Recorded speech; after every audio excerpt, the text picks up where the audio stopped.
Maligayang pagbabalik sa inyo mga nilalang. It's a good day, it's a brand new day, it's a special day na naman. Ngayong araw na to kasi may ipapakita ko sa inyo isang microphone guys.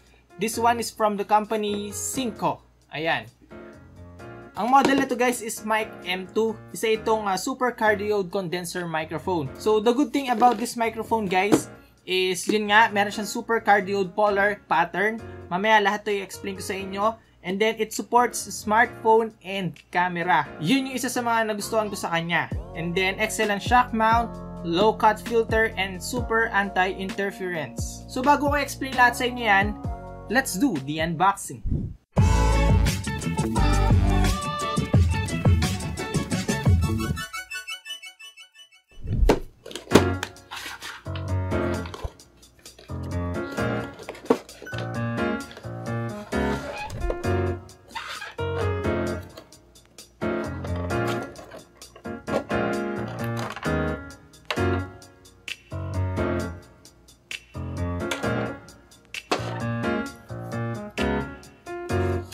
Okay, inside the box, we have some silica gel. Siyempre, user manual. Yan, di mawala yan. And of course, the Synco Mic M2. You know, solid, napaka lightweight niya lang guys. Ang gaan niya, parang wala nga akong hinahawakan eh. Parang ballpen lang yung weight niya.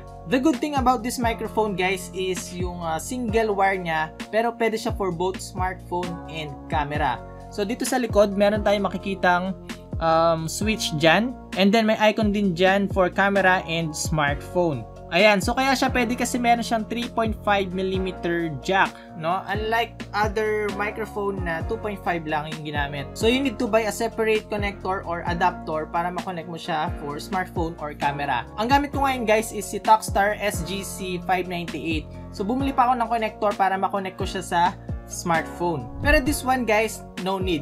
So very convenient siya para sa mga camera and smartphone user. Tapos guys, meron tayong Synco branding dito sa wind muff niya or sa windshield. So try natin tanggalin guys, tingnan natin. Okay.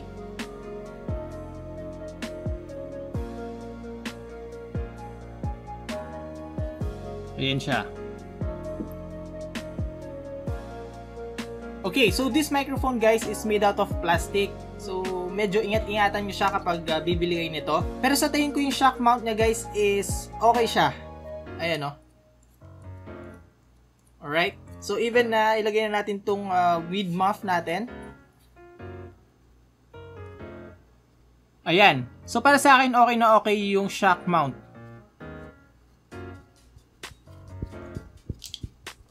Then dito sa baba, of course, yung hot shoe mount. Para mas mabilis, tsaka mas madali natin siya makabit sa mga gears, accessories, or even sa mga camera natin. Okay guys, dito muna tayo sa labas kasi mas maganda mag-audio test dito ng mga microphone pag nandito tayo sa labas. Meron kasing background or ambient noise.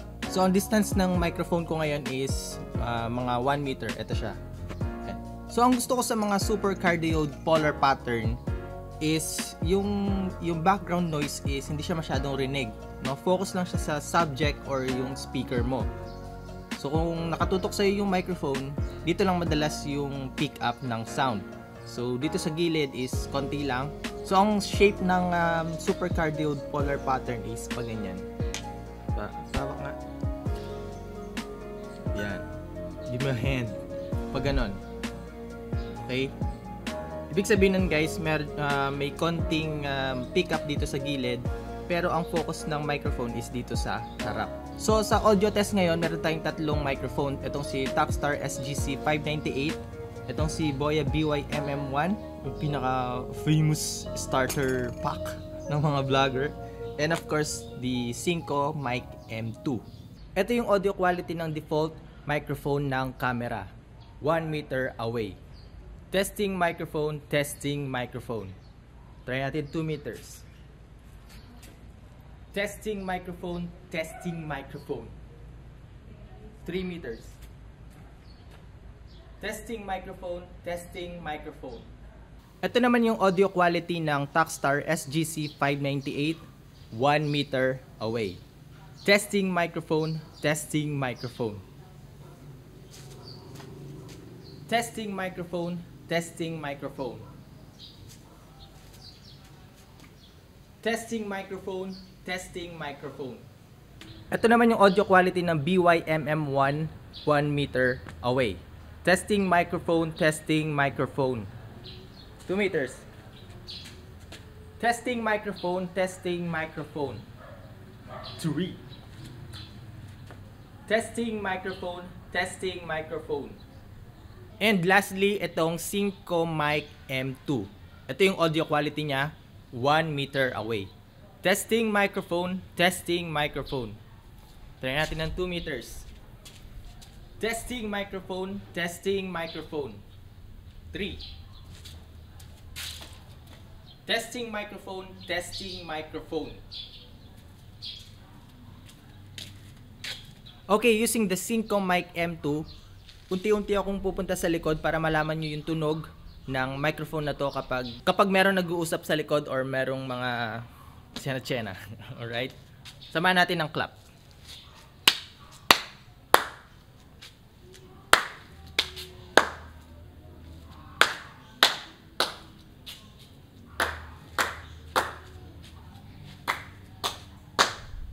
Ayan, so nakapwesto ako ngayon dito sa likod ng microphone, 1 meter away. So ganyan yung tunog niya guys kapag nasa likod ako. Testing microphone, testing microphone. Try natin ng 2 meters. Testing microphone, testing microphone. 3 meters. Testing microphone, testing microphone.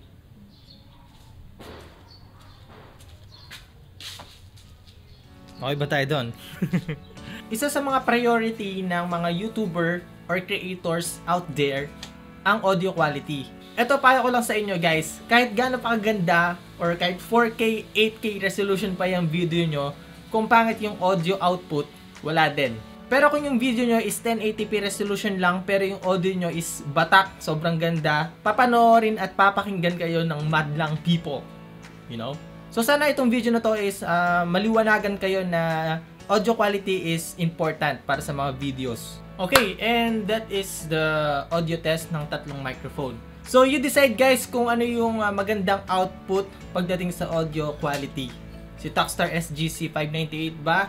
Si Boya BYMM1? Or si Synco Mic M2? Para sa akin kasi may kanya-kanya silang characteristic. Alam niyo yun? May kanya-kanya silang functionality. Si ganito, ganyan, ganyan. Wala si ganito, kay ganito. Ganon. Pero pagdating sa audio quality, ano sa tingin nyo ang the best? Paki-comment dyan sa baba para makatulong din tayo sa iba. Kung ano ba sa tingin nyo ang magandang audio quality? Ha? Kung ano sa tingin nyo? So the good thing I like about Synco Mic M2 is that very convenient talaga siya. Kasi tingnan mo si Boya BYMM1. Bago mo siya magagamit as a smartphone mic, kailangan mo magpalit ng connector. So you need to change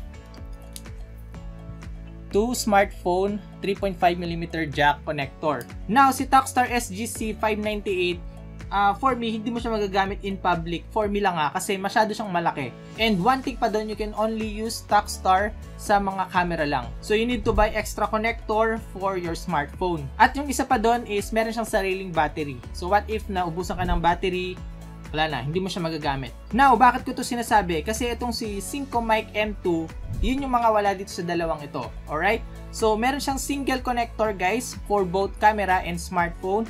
And then wala siyang battery. So yung battery niya is manggagaling sa mismong camera or sa smartphone. Isa pa doon is yung size niya, hindi siya masyadong malaki, hindi rin siya masyadong malaki. So good talaga siya for both smartphone and camera. And one thing pa doon, lightweight. Ang kinabibiliban ko sa kanya is yung shock mount. Okay? Ay tibay. And that's it for today's video. Sana nakatulong itong video na to kung naghahanap kayo ng microphone na mag-fit sa inyo. And I think this one mag-fit sa akin kasi I'm using both smartphone and camera. Pag kasi nagpa-public vlog ako, minsan ang gamit ko is smartphone. So it's up to you guys kung bibigyan nyo ng pagkakataon itong si Synco Mic M2. Alright? But I will highly recommend this microphone. Bukod sa lightweight siya, very convenient pa. At kung gusto mo pa makita ng iba't ibang klaseng video tulad nito, pinapaya ko na sa iyo kaibigan, mag-subscribe sa channel na to. Huwag mo na rin kalimutan yung notification bell para updated ka pag meron tayong bagong upload. Again, this is Poy. Hanggang sa muli nating pagkikita. Nice!